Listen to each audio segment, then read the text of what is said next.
За ингээд та бүхэндээ Монгол Улсын ерөнхийлөгчийн мэдлэгийг уншиж сонирхолтой.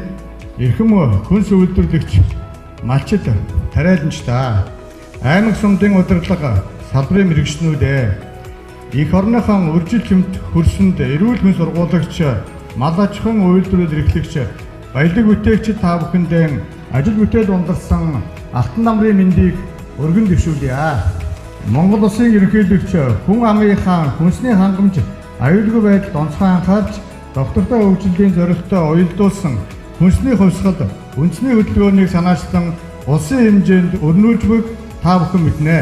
Энэ хөдөлгөөн нь хүн амынхаа хүнсний гол нэрийн бүтээгдэхүүний хэрэгцээг дотоодын үйлдвэрлэлээр бүрэн хангаж улмаар бүс нутаг олон улсын зах зээлд экспортлох боломж нөхцөл бүрдүүлэх зорилготой билээ.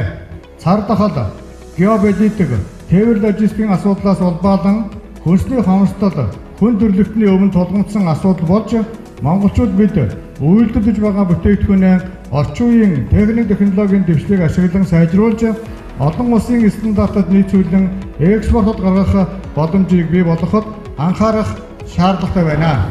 Үүний тулд бид хөдөө аж ахуйн салбарынхаа удирдлага санхүүгийн тогтолцоог шинчилж мэрэгсэн хүний нөөцтэй, эрсдлийг даах чадвартай, өндөр бүтээмжтэй, өргөн хүртээмжтэй, хамгийн чухал нь байгаль орчинд ээлжтэйгээр хөгжүүлэх учиртай.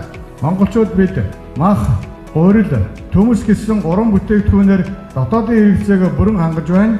Энэ бол чамлахааргүй амжилт бөгөөд олон жилийн нэр их хөдөлмөр юм аа. Тэгвэл эх 5 жил гол нэрийн 19 төрлийн хүнсний бүтээгдэхүүний дотоодын хэрэгцээг бүрэн хангаж хүнсний хувьсгал хийцгээе.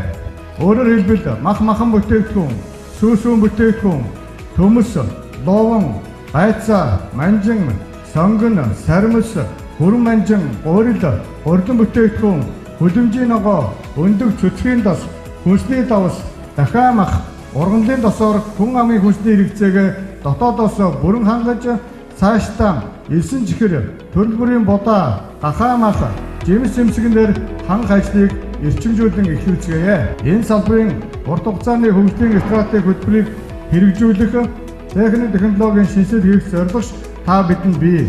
2010 оноос хойш хөгжингүй орнуудын хөдөө аж ахуйн үйлдвэрлэл захирамжуулалт эрчимтэй нэвтэрч ухаалаг иж бүрэн автомат хүлэмж зэрэг шинэ дэвшилт технологи ашиглаж эхэлснийг аймаг бүрт нэвтрүүлэх шаардлага тулгарч байна.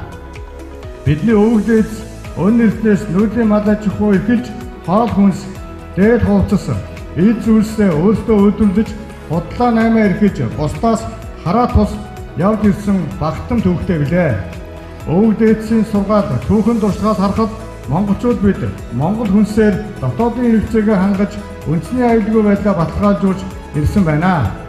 Гэтэл өнөөдөр манай улс өргөн хэрэглээний бараа бүтээгдэхүүн үйлчлэгнийхээ баран хэн хагасыг түүний дотор хүнсний бүтээгдэхүүнийхээ 50 орчим хувийг гаднаас авч байна. Өнгөрсөн 2020 онд 1 тэрбум $1 хэмжигдэх хүнсний бүтээгдэхүүнийг импортоор авчээ. Энэ их валютын урсгалыг дотооддоо үлдээхийн төлөө бид хамтхан зүтгэх учиртай. Эрхэм хүнс үйлдвэрлэгчид, баялаг бүтээгчтэй.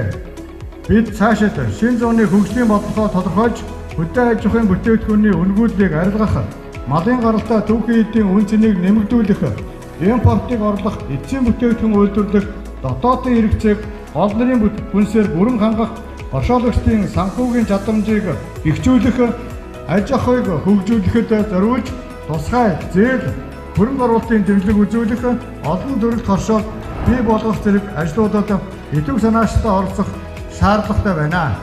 Түүнчлэн төр засгаас хэрэгжүүлж буй томоохон бодлогын шинжилгүүд тухайлбал халамжаас хөдөлмөрт, олборлолтоос боловсруулалтад, импортоос экспортод шилжих зэрэг суурь зорилтуудыг бодит ажил болгоход идэвхтэй хамтран ажиллаж дэмжлэг үзүүлэхийг та бүхнээс хүсэж байна.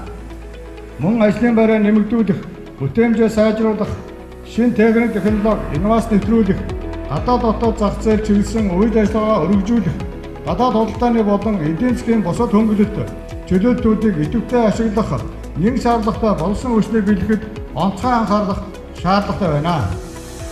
Эрүүл Монгол хүний бүтээх, эрүүл хүнсийг бий болгох зорилготой хүнсний хувьсгал хүн бүрийн хүч чармаалт онцгой өргөтэй. Хөгжил дэвшлийн хөдөлгөгч болсон үндэсний үйлдвэрлэгч та бүхний нөрөх хүч хөдөлмөр эх орно гэсэн итгэл сэтгэлээр улс орны маань ирээдүй эрүүл мэнд, эдийн засгийн аюулгүй байдал оршин байгаа гэдгийг сануулъя.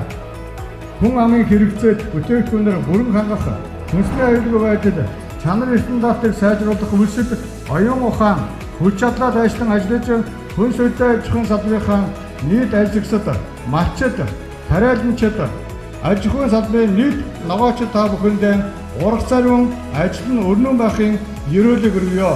Мөнх тэнгэрийн хүчин дор Монгол улс мандан бодрох болтугай. Монгол улсын ерөнхийлөгч Ухнагийн хөрөлсөх гэжээ. За асуулт гаргаж ирээ.